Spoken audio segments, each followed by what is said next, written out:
And this in itself is a great bounty of Allah subhanahu wa ta'ala, that regardless of whichever country we live in, whatever language we talk, whatever environment that we are in, we have not forgotten our creed actually. Inshallah, it is hope from the mercy of Allah subhanahu wa ta'ala that Allah subhanahu wa ta'ala will continue this deen, our progeny, and Allah subhanahu wa ta'ala will use us for the betterment of this deen actually. In fact, just on the same note, I want to share the first Muslims who came to Australia, and you may have heard this before as well actually, that the first Muslims recorded on history is that the first set of Muslims who came to Australia was something like about 130 years ago actually. And these were the Cameliers, as known to the Australians actually. These are people who came from the Pakhtun region of Pakistan actually. Pakistan, Afghanistan, in those days actually. And under the British rule, they brought them, because Australia in itself is a very vast country, probably like yours as well, in the width and the breadth of the country as well, and a very arid land actually. Much of that is desert actually. So nobody would walk in doing any work in between these lands which is just almost, you could call it desert, no habitation, no vegetation actually. So the British brought them to move the camels between the major cities of Darwin to Alice Spring, which is in the center of this country. In fact, Alice Spring was also Ali Spring. It was not Alice Spring as is known today. They renamed it as Alice Spring, where it was known as Ali's Spring. It was the place where there was water. And then down to the south towards Adelaide and across to the west in Perth actually.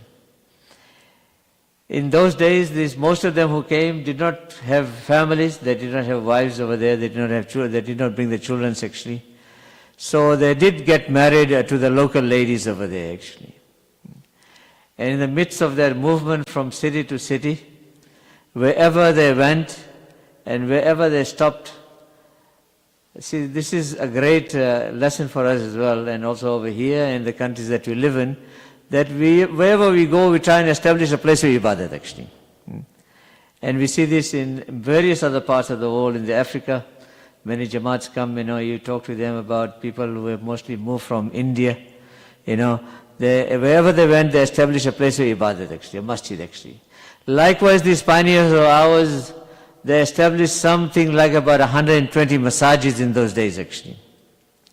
About 120 years back, 120 masajid.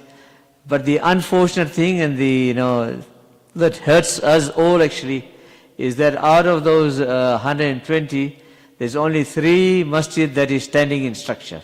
In fact, it's been used for salat and the amal of the deen as well. But the rest of the 117 or so is no longer to be seen actually. It's either been demolished, it's either been taken over by the government, or the land's been acquired and the masjid have been put to dust actually. This is an example. Whilst these pioneers, and today there is a museum actually, where you'd go in and you will see the attire, the dress of the Pathans. Of course, Pathans being Pathans, man, they're always in this sunnah, with the big imama, with the asa, they always live like that actually. And you will see this in the museums. Those the collections are still there actually. But because of the lack of effort actually, they had deen in their life, they practiced deen themselves, but then because they did not pass it down to their wives and their kids actually, so today unfortunately also if you go to the cemeteries, and one thing is that even I've met some of them as well now, they are not from but they are the children or the grandchildren of those Pathans actually. All they know is that in every city there is a qabristan actually, there is a graveyard actually. They say that if I die, that I must be buried in that particular a Muslim qabristan actually. I will not be buried in another place actually. But yet, despite this, if you go to the graveyards, the Muslim graveyards actually, you will see the tombstones which is dedicated to Muhammad Khan or whatever be the name actually, from their children John and Peter or Mary or somebody like that. They've all been, because there was no deen, so are not in the fold of Islam actually. That's the pity part about it, actually. So this goes to show, my dear friends and brothers, that the effort, the deen is important, actually, no doubt, actually.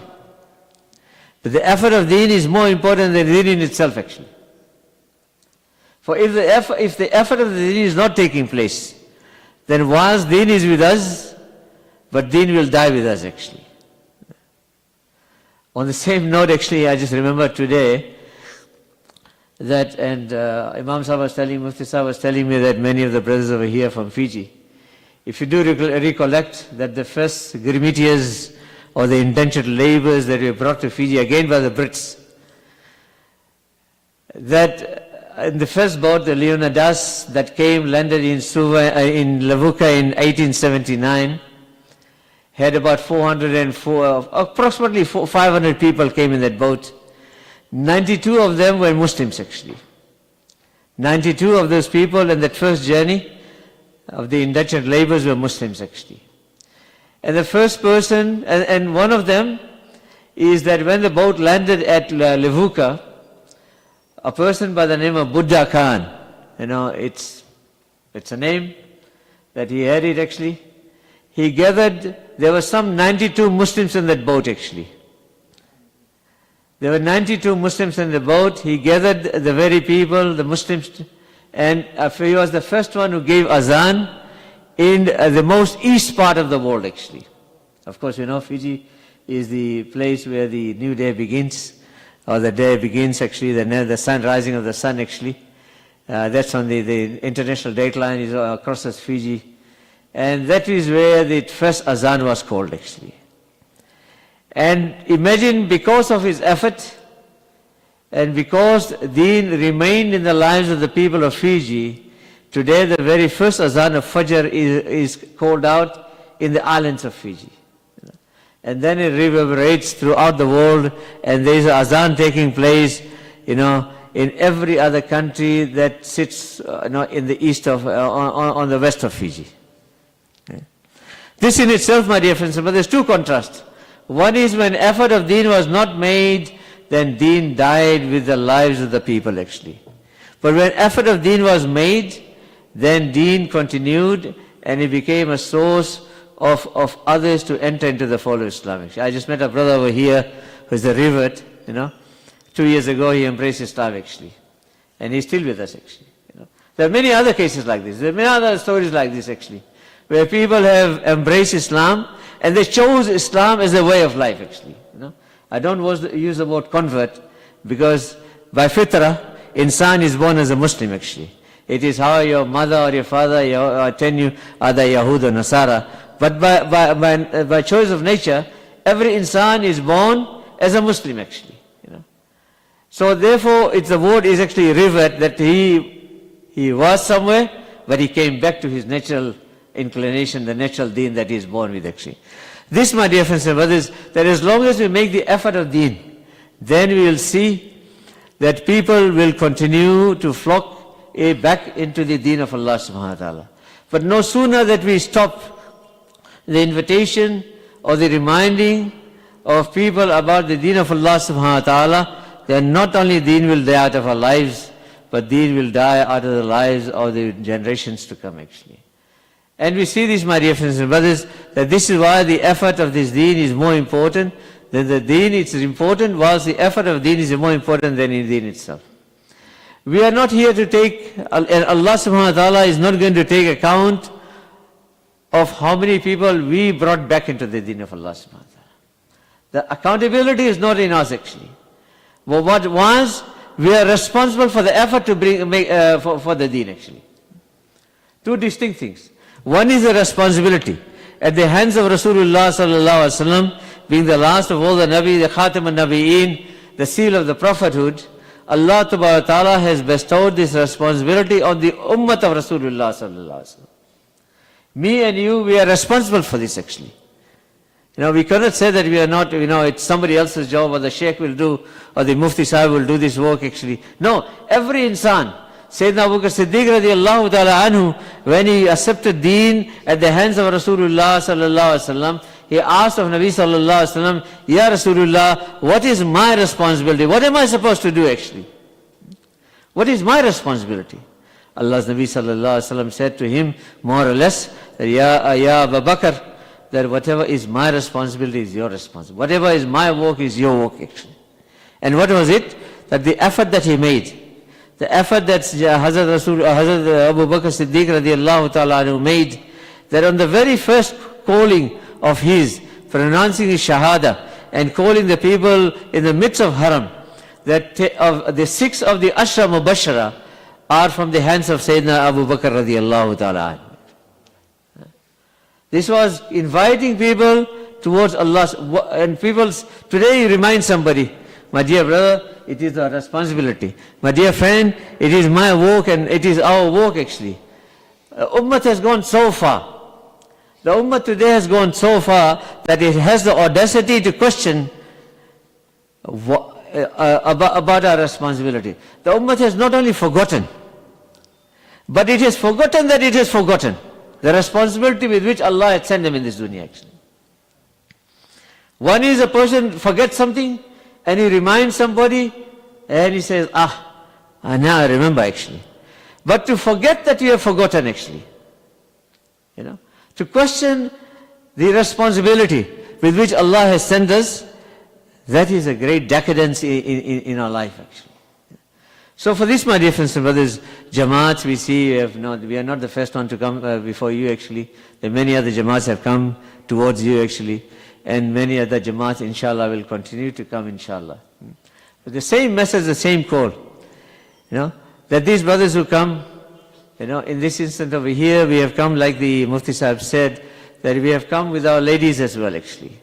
Once deen is, it's a responsibility of the men, and we see from the life of Sahabiyat, that while, and Sahaba and Sahabiyat, that whilst they strove, the Sahaba were striving in the path of Allah subhanahu wa ta'ala, equally so were the Sahabiyat of Rasulullah sallallahu alaihi wasallam, striving together with Rasulullah sallallahu alaihi wasallam in the path of Allah subhanahu wa ta'ala with their mahram actually.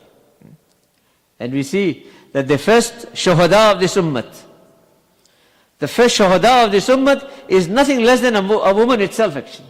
Hazrat Sumayya radiallahu ta'ala anha is the first woman who gave her life for the sake of this deen of Allah subhanahu wa ta'ala. So women have never been behind. Today we talk about women's liberation and women's right. But if look at the deen of Allah subhanahu wa ta'ala. Dive deep into the deen of Allah subhanahu wa ta'ala. Dive into the lives of Sahaba and Sahabiyat actually. We will then realize what women's rights we're talking about. What equality we're talking about. Islam is the one who has given equality to the woman. It is not the Western world actually. Islam is the one who has given equality to the woman. Inheritance, in the praise, in remembrance of Allah subhanahu wa ta'ala. You name it, Islam is the one that has given them the rights actually. Today we have taken our women out on the streets so that others can look at them actually. While it was something to be, that is why the word parda comes, and Mufti Sahib can explain this actually better than me, is something that is hidden. It's something that is hidden. Someone just gave a very colloquial explanation. He said, Baijan, if you open a candy and you leave it on the table or anywhere on the shelf, then naturally flies will come and sit on it actually. As long as that candy is wrapped in its wrapper, the fly will not come and sit on it actually. But if we open that, take the wrapper out and leave that candy on somewhere actually, it will attract flies actually. Likewise, my dear friends and brothers, a woman's position in Islam is something that is something that a woman is for a man actually. It is not something that is to be exposed in the environment that we live in actually. So that others can look towards that and others can eye that actually. And form an opinion about many other things actually. This is why, my dear friends and brothers, that whilst deen is important, the effort of deen is important amongst the men, more often than not we neglect the women folks at our homes actually. We have not given them their deen actually. And tomorrow in the hadith, the meaning of the hadith, meaning more or less, tomorrow on the day of Qiyamah, 4 categories of women will come. When the courtyard of Allah subhanahu wa ta'ala, when hisab has been done, 4 categories of women will come in front of Allah subhanahu wa ta'ala. A mother, a wife, a sister and a daughter and make hujjat with Allah subhanahu wa ta'ala that, Ya Allah, this was my father, this was my brother, this was my husband, that they did not give me my portion of the deen actually. And a person who is destined to Jannat, a person whose destiny has been decided by Allah subhanahu wa ta'ala for Jannat, will be their sayyat will be loaded on top of on this person here actually. And instead of him going towards Jannat, unfortunately his destination will be hellfire. So giving deen to the ladies as well, their deen, and we are responsible for it. As the man, as the father, as the brother, as the son of a woman, it is mine, your responsibility to to give them their deen actually. And we see from the life of from the life of Sahabiyat actually, that when the ahkam of Parda came, when the order of Parda came for the woman actually, on the fikr of Hazrat Umar radiallahu ta'ala anhu, a great Sahabi and Amir al-Mu'mineen, a leader of this ummah, on how Allah subhanahu wa ta'ala on his fikr revealed the ayats of Parda actually. That the woman who was in the midst of the desert actually, the woman who was traveling in the midst of the desert hid herself actually behind the sand dunes and asked of somebody that he could bring me a piece of cloth so that I can cover my face next. Indeed, my dear friends and brothers, like I was saying, that we have come here with our ladies as well actually. Our wives are in the house of our brother Nurul Islam. There was a program in the morning, and there is a program in the evening as well from 3 to 4 actually. We request of the local brothers that please, two things. One is to participate in the program that they have, and it could be any time, doesn't have to be between 3 and 4. Participate in the program, also give them that encouragement. We're not saying that we know everything of the deen and we have come out now, mashallah, come to teach. No Jamaat goes out in the path of Allah subhanahu wa ta'ala to teach. I have come to rectify my own self. All my brothers who have come and the ladies who have come, we have come to rectify our own selves, okay? How by looking at examples, our lives can change actually, Everything is not something that is captured in the books and can be read and understood. But there are certain things that we see by example, and we learn from that actually. A wise person is he who learns from what he sees actually. So we learn from those examples and we bring that into our life actually. So this is why I request you all again, inshallah, while the men are here in the masjid, but the ladies are also there, inshallah. If you can, our wives and mothers and our daughters can spare some time in the evening, try and visit them, see them also, take something from them. We might get something from them, and they will get something from you actually, from the ladies actually. Together we'll enhance the learning and teaching of the deen of Allah subhanahu wa ta'ala. And for the men, my dear friends and brothers, that as we are responsible for this deen, not accountable. Allah will not hold us account whether we gave hidayat. How many people became Muslims at our hands actually? Because if hidayat was to be in the hands of Allah, in the hands of insan, then who would give hidayat to Bilal radiallahu anhu? Bilal radiallahu anhu says, agar insan ke haath mein hidayat hota, to Bilal ke paas kaun aata? Who would come to Bilal actually? Kash it is in the hands of Allah subhanahu wa ta'ala. Allah decides whom to give hidayat actually. And even that Hazrat Bilal radiallahu ta'ala anhu became a sahabi, a great sahabi of Rasulullah sallallahu alaihi wasallam, who was to be the muazzin of Rasulullah sallallahu alaihi wasallam, whether he was at home or abroad actually, or traveling actually.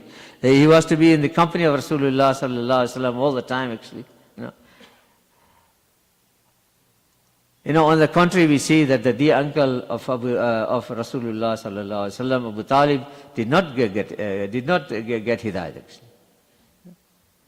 Whilst we know that at the time of his death, in the throes of his death, Allah's Nabi sallallahu alaihi wasallam went up to him actually, and he said to him very quietly, very softly, he said, "Oh my uncle, oh my chacha, recite this kalma into my ears only.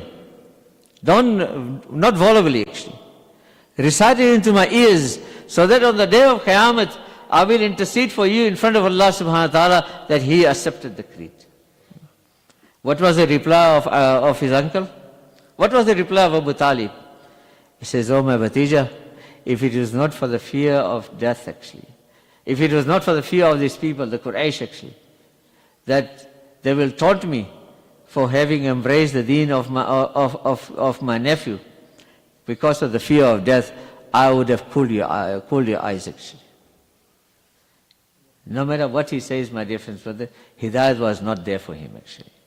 So he died without hidayat actually. This is why, my dear friends and brothers, that this deen of Allah subhanahu wa ta'ala was the effort of the deen. We are responsible for it, but we are not accountable for who gets hidayat out of this actually. But for this we need to strive in the path of Allah subhanahu wa ta'ala. Hidayat is proportionate to the effort that we make for the sake of this deen of Allah subhanahu wa ta'ala. Hidayat will come, and the proportion of hidayat will come when we make effort for the deen of Allah subhanahu wa ta'ala. So for this, my dear friends and brothers, like I said, Jamaats have come to you before, Jamaats will inshallah continue to come. We are also over here. Join hands with the brothers who have come actually.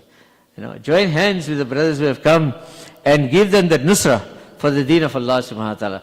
Likewise, like the people of Makkah, the Muhajirin of Makkah made hijrat from Makkah to Medina. They made hijrat from Makkah to Medina, and the people of the Ansar of Medina, they opened not only their arms to receive them actually, but they opened the doors to receive the Muhajirin of Makkah actually. There's only two groups in Islam. Either I'm a Muhajir, either I'm an Ansar actually. There's no other third group in Islam actually. You are either traveling for the sake of this deen of Allah subhanahu wa ta'ala, or on the other hand, you are accepting the people for the deen of Allah subhanahu wa ta'ala. There's the Muhajirin and Ansar.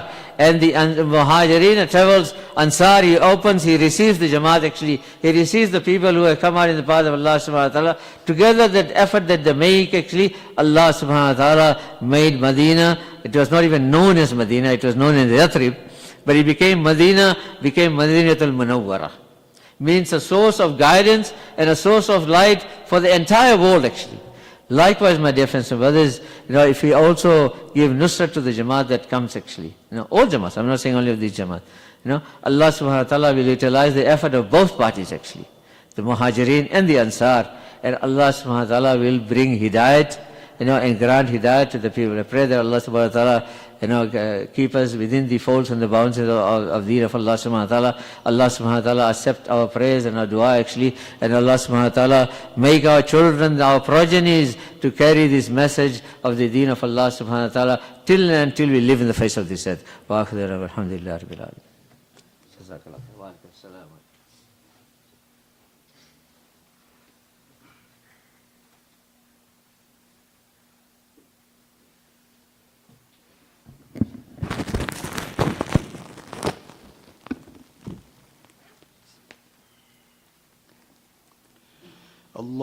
Allahu Akbar, Allahu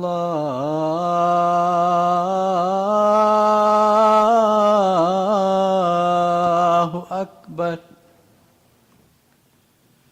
Allahu Akbar,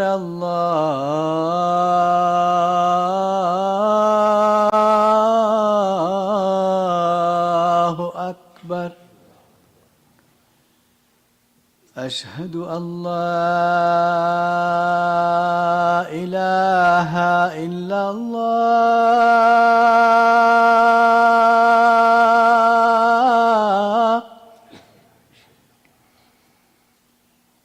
أشهد أن لا إله إلا الله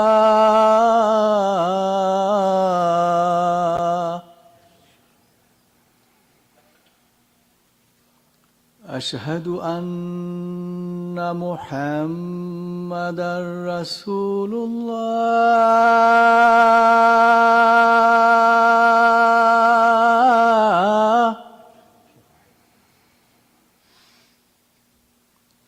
أشهد أن محمدًا رسول الله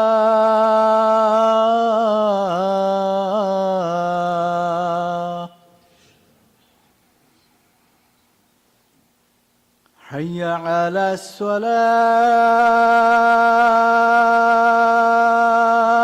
الصلاة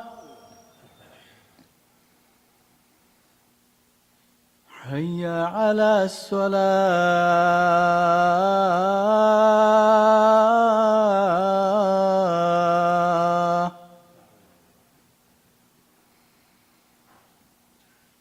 حي على الفلاح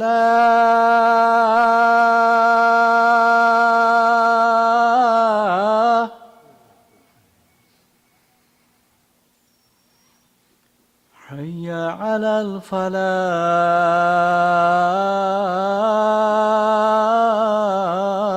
الفلاح الله أكبر